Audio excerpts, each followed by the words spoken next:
Hey, how's it going? Coach Kyle here, and I had an interesting interaction on Reddit that I wanted to just bring up because it's a very good reminder. So this runner, he says, "I think I want a coach, but I don't know what to search for." And basically, he's saying that he's 25, healthy weight, height, etc. But he's been on the injury, rest, restart injury cycle. It says first it was my knee, then my hip, then my shin, and now my ankle. Typically, when I notice a problem, I have just to take a few weeks off running. However, this is super frustrating. I feel like my body shouldn't be this prone to issues. I am assuming these problems all come from incorrect running form. So he says, so what I'm after is someone that can correct my form in such a way that I'll finally be able to run regular long distances without injuring myself. What I'm not after is the traditional coach that oversees training plans for improvement, etc. This is something I'm confident I can handle myself and don't want to pay somebody else to do. So I reply back, playing the devil's advocate, but are you sure? Because he said, I quoted, "What I'm not after is the traditional coach that oversees training plans for improvement, etc. This is something I'm confident I can handle myself, and I don't want to pay someone else to do it." So I say, "Are you sure?"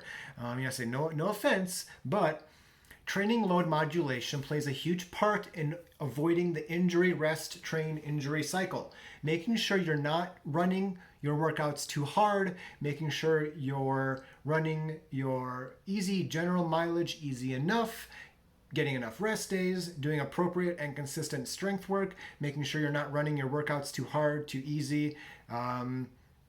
That's my job, and that can make a huge impact on injury or not. Yes, form does as well, but so does all the other things.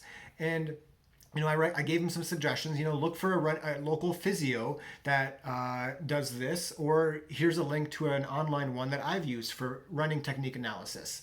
But the problem is, like, if you go to a physio, they're probably not going to look at your training load. They're not going to look at your Strava, your Garmin to see if you're running too much, if you're running your easy runs too hard, if you're running your workouts too hard or too frequently, if you're not getting enough calories or protein, or if you're not doing any strength work, they would probably talk about that. But they wouldn't keep you accountable with doing the strength work. So it's just, you know, keep in mind that the injuries, they can come from anywhere. They can come from one cause or three different causes. The whole doing your easy runs too hard, that builds up accumulated fatigue. But if you were doing strength work, you could maybe handle a little more. Or if you were potentially only running 3 times a week, then you can maybe run a little harder for your runs. But if you're running 5 to 6 times a week, you got to dial it back.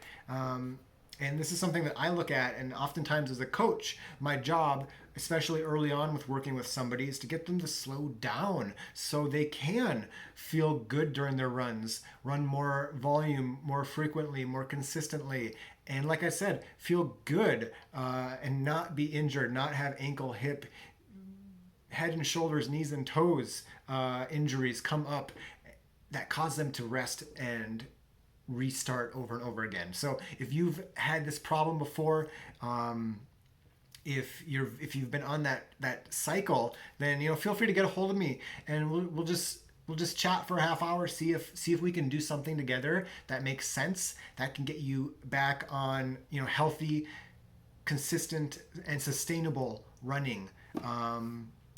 And then you're gonna feel good, and then life gets better. So just DM me, KyleCranes.com, if you want to chat. And as always, you keep running, don't get injured, and I'll keep coaching.